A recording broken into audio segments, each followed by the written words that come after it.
The Prime Minister took to YouTube on Sunday, releasing a 7-minute video to explain the government's recent decision to reduce immigration targets for the next few years. Now, the Trudeau Liberals had originally promised to bring in 500,000 people in both 2025 and 2026, but the government is now cutting those numbers to give housing supply a chance to catch up. In the last 2 years, our population has grown really fast, like baby boom fast. And increasingly, bad actors like fake colleges and big chain corporations have been exploiting our immigration system for their own interests. So we're doing something major. We're reducing the numbers of immigrants that will come to Canada for the next 3 years. Now, you heard the Prime Minister say it, bad actors throwing the initial immigration targets off by trying to game the system, which the Conservative leader pushed back on today. The Prime Minister is again a pyromaniac masquerading as a firefighter, this time on immigration. He blames bad actors for his decisions that destroyed our immigration system. If the Prime Minister is hunting for the quote-unquote bad actors who ruined the system, will he have a look in the mirror? I don't think we'll take any lessons from someone who spent the last 20 years lighting fires in the House of Commons. That's it. We put forward a plan 2 weeks ago to reduce immigration levels by 20%. Canadians expect us to be responsible and to react to their needs. The Immigration Minister, Mark Miller. Well, the politics aside, let's actually talk about the numbers, because as you heard just last week, the Parliamentary Budget Officer published a report. It looked at how reducing immigration targets will address the housing gap. And to talk about it, we're now joined by the PBO, Yves Giroux. Yves, thank you for joining us again. My pleasure. So let's talk about this, because you found that the immigration changes will close the housing gap. So how quickly, how soon will people be able to perceive that? Well, it should happen relatively quickly. When you're talking about housing and demographics, quickly is a span of a couple of months. According to the government's own plan, we should see a reduction in the number of non-permanent residents in the country by about 900,000 non-permanent residents over the next 2 years. So that's 2025 and 2026, by adjusting the inflows and not renewing the visas or permits, work permits, of about 2.8 million non-permanent residents. So there will be an impact starting to be felt in the coming months. Yeah, as you take hundreds of thousands of people out looking for that housing demand. But you know, you also note the fact that despite what the government is saying, their estimates, in terms of reducing the numbers, it won't actually close the gap as much as the Trudeau Liberals say it will. Why is that? How did you come up with that conclusion? So we looked at the number of house or units being built over the next several years. We had to revise that upwards as a result of the National Housing Plan and the various programs that are making their way into the construction market. We also looked at suppressed demand over the last several years as a result of increasing prices, and we arrive at an estimate of the number of units that should be built compared to the number of units that will be built, assuming that the current pace continues.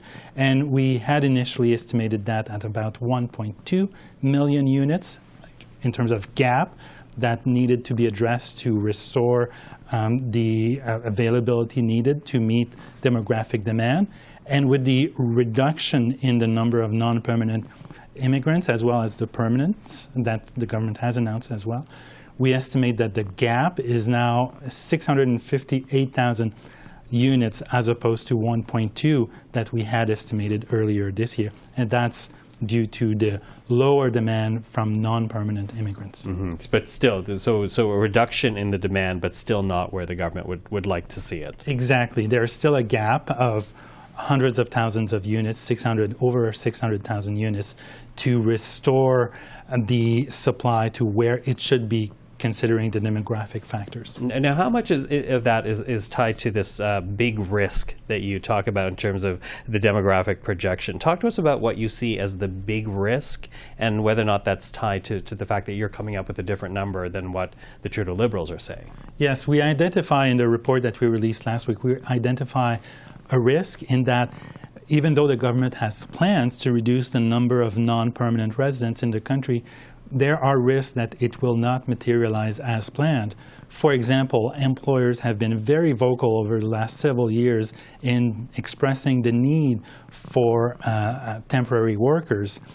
Post-secondary institutions have also been quite vocal that they need international students.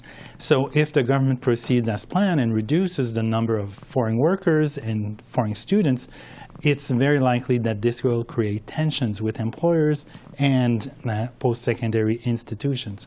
Another element of risk is that while we can let these visas expire, there are no exit controls in Canada, so it's very difficult for the government to be certain that those whose visas have expired have indeed left the country. So these are risks that we talk about in the release or in the note that we released last week. So when you look at the government numbers, then, is that the best hope for case? And what you're saying is perhaps it's not going to reach that because of all these other factors? Well, the bank has expressed some skepticism as to the Bank of Canada as to whether this will indeed materialize in one of their monetary policy reports. We've also expressed some reservations as to whether it will indeed happen.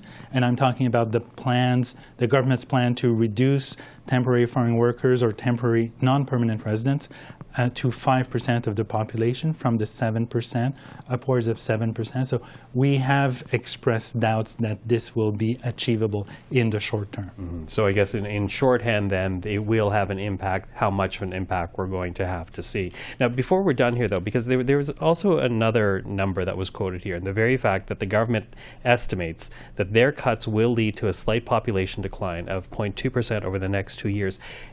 Is that any cause for concern? You know, we've been hearing for decades now we have an aging population. Mm-hmm. We need to get immigration up in order to fund our social programs. If we're looking at a decline, no matter how small, is that something to be concerned about?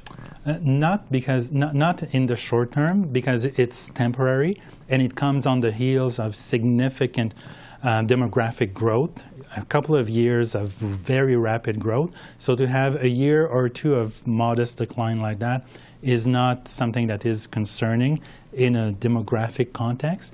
It could have temporary economic consequences. Fewer people means fewer producers, fewer consumers, so it could negatively impact economic growth for the years where we are expected to see a decrease. Okay. Again, we continue to watch. Yves Giroux, always nice to have you here. Thank you for that. My pleasure.